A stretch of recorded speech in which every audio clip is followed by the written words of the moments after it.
the US government is giving money to Zelensky. Zelensky and his crew are skimming a chunk off the top, and then they're buying diesel from Russia, their enemy, to continue to keep the war going. And the war is big business for the top echelon of the elite of Ukraine. The longer it goes, the more money they're going to make. The Biden administration knows they're taking some off the top, and the old mob boss comes in and says, look, we know you're skimming, but you're skimming too much. So keep skimming, but skim less, because we need you to keep this war going so I can get elected in the next 16 months. Because without a war going on, I got no chance. I barely have a chance with the war going on. And now that Trump is starting to open his mouth, I got even less chance. That's what you're saying is going on here. You should have been a good editor. You said it in about 2 sentences. It's scary how simple it is. Right. It's all about re-election. And what happened today? Today in my old newspaper, the New York Times, is a long story about how the leadership in Russia, Xi and others, are just walking away from us and cutting deals. They've cut deals with Saudi Arabia. We talked about what they're doing. And it's a long story, never mentions the fact that we have been, from the moment this group, Blinken, Winken, I call them Blinken, Winken, and Nod for Victoria Nuland. There's like a kid's story. They've been so outspokenly full of hate of Russia from the moment they got in. 2 months after they got in, they had the Secretary of State, Tony Blinken, who, by the way, is personally apparently a very nice guy. I don't know him, but he just has long-standing hostility to everything communist. He met with the Chinese in Alaska, and he really pissed them off. He began telling them what they should start doing internally. You know, we're a country with, I just wrote the other week about Guantanamo. You know, I want to get into that. We murdered ourselves by putting those people, taking people, dragging them in, throwing them into jail, and mistreating them. In the Middle East, are you kidding? We're going to pay for that for a long time, what we did. No due process. Anyway, and so we have a Secretary of State a month ago, some balloons. We taught China, when China was our buddy against Russia, we taught them about using weather balloons for low-level, intelligence collection. We gave them the formula for it. We really? Did that I didn't know that. About 3 decades ago. Okay. We taught them how to do it.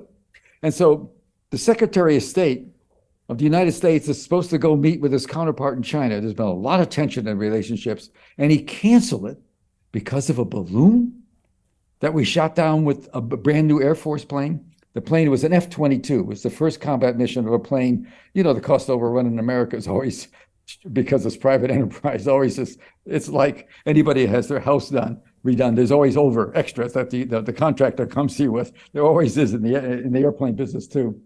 But I will tell you, what I'm telling you now is true. It's just a silly fact. The first combat mission of the F-22, this new plane, we have a base in Southeast America, where they're based, and it's a fantastic plane. The first combat mission was destroying the balloon. And the pilot who did it fired the missile, that missile that probably cost 8 times as much as the balloon, $1 million missile, knocked it out, lands. And in World War II, I've read a lot about the air war in Britain. That's a classic. Talk about integrity and guts and intelligence and willing to die. But when they got the Messerschmitts, they used to plant them on the side, the little flags. And we did it with the P-51s and the Zeros against the Japanese Zeros. I go back to World War II. And so the guy came back and he planted mockingly a little balloon on the side of his plane. The first hit was a balloon.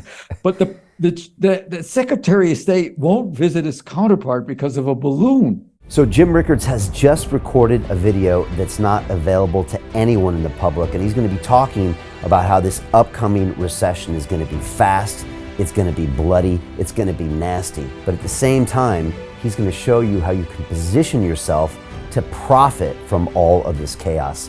Now, we've made this video only available to our viewers. Go to londonreal.tv/Jim. Watch that immediately. I can't say enough good things about Jim Rickards. He understands the global economic system better than any guest I've ever had on London Real. His predictions are almost uncannily true, and you can learn how to profit from his vision, from his expertise, and his understanding of economics. So go to londonreal.tv/Jim or click the link below. It's an excellent, excellent look on what's going to happen in the future and how you can position yourself to profit from that. Jim is one of the best in the business, one of my favorite guests on London Real.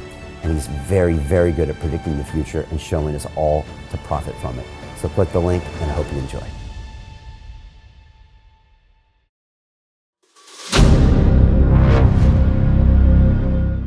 I'm looking for partners, collaborators, colleagues who want to join forces with me around the globe and create real value, generational wealth, and financial freedom for everyone else around the world. Get involved in the cryptocurrency markets, get involved in the NFT markets. This is your moment. Life all comes down to a few moments. Don't let this pass. Now it's not too late. Next year's going to be too late. Ultimately, this is about freedom.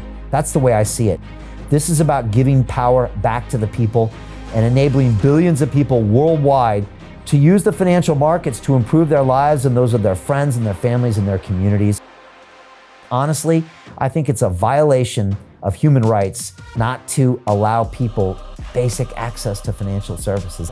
Because right now people are being kept in the dark, they're being robbed of education, and it's a travesty. And so I'm looking for people that want to join me and be a part of this solution. And that all happens inside the DeFi Academy. The gains my students are making are absolutely amazing. Double, triple digit gains in the first month alone. That's amazing. This will change your life. Now is the time to get involved. I'm going to tell you exactly how my students in my academy made money in the last 30 days. I'm talking about real trading results. And let me just whet your appetite a little bit. Let me hit you with some numbers. I'm talking Brendan from New Zealand is up 68.77% on the month. Steve from Europe up 83%. Albert in Singapore up 169.9% on one single trade. I got Susan up 153% on her call options alone, also rocking 139% returns and 442% returns as well on individual trades. These are people that are changing their financial future in the last 30 days, but it's based on trading discipline. I've graduated over 500 students from inside my academy from over 54 countries around the world. It's amazing. When it comes to crypto, DeFi, and blockchain, we love this space. We truly believe it's the future. This is down to our core. It's authentic to what we're doing, and everybody can tell through the camera because you can't make this stuff up. If you're watching me now, wherever you are, I implore you, take 60 seconds right now and join my academy. Apply today. Now you've got a chance. Life all comes down to a few moments. What are you going to do? What's the choice that you're going to make?